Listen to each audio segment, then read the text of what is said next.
দেড় থেকে 2 মাস ধরে আমাদের এখানে অনেকগুলি মোবাইল মিসিংয়ের ইনফরমেশন আমাদের কাছে এসেছে এবং কিছু চুরি যাওয়া মোবাইলের ইনফরমেশন এসেছে।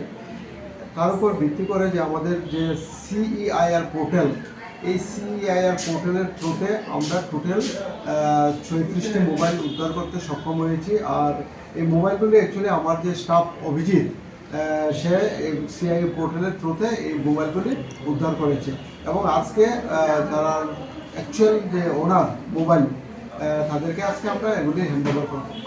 কাউকে কি আটক করা হয়েছে? এগুলি কি চুরি হয়েছিল না কিভাবে উদ্ধার করা হয়েছে? কিছু মোবাইল আপনার চুরিরও ছিল, কিছু মোবাইল মানে মিসিংও ছিল। আমরা মোবাইলগুলি উদ্ধার করেছি অ্যাকচুয়ালি যে সিআইআর পোর্টাল যেটা আছে, সেই সিআইআর পোর্টালের মধ্যে যদি কেউ নতুন সিম ইনসার্ট করে, এগুলিতে আমাদের কাছে ইনফরমেশন চলে আসে এবং এর ভিত্তিতে আমরা এগুলি রিকভার করতে সক্ষম হয়েছি। এবং যার কাছ থেকে আমরা মানে প্রেজেন্টলি যার কাছ থেকে আমরা মোবাইলগুলি নিয়েছি, অ্যাকচুয়ালি তাদের ইনভলভমেন্ট কিছু পাওয়া যায়নি।